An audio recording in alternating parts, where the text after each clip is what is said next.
What's a pirate's favorite letter of the alphabet? Actually, none. Most historians believe pirates were illiterate. So, Coach Davis here.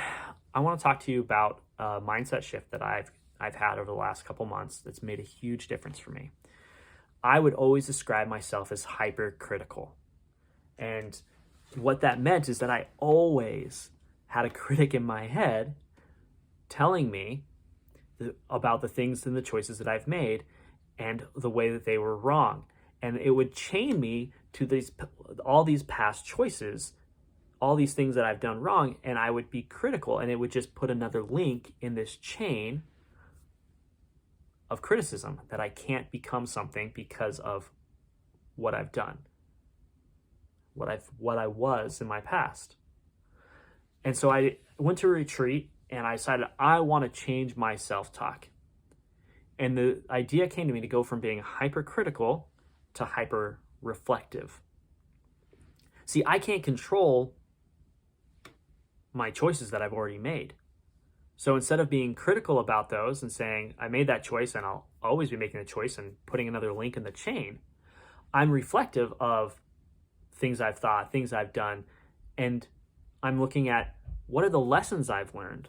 How can I take that lesson and move forward a better person? So instead of being chained to my past, I'm loosening those chains. I'm breaking those chains to become somebody better in the future. It's this idea of going from being hypercritical of everything we do to hyper-reflective. The self-talk that you have in that is completely different. My mindset's been completely different because I'm not always running myself down and hypercritical of every little choice, every little decision, every word, everything I've done.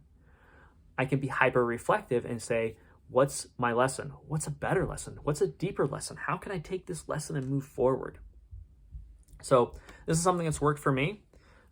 If you're struggling with being hypercritical, this small mindset shift doesn't mean I'm not looking at everything. I'm not hyper focused on the things that I've done and the things I'm doing, but it's changing the lessons I learn. It's changing the way I look at that, the way I talk about it, the way I talk about myself when things happen. So if you're looking for a way to move from being hypercritical of yourself to moving forward, this might be something worth giving a shot. Go from hypercritical to hyper-reflective.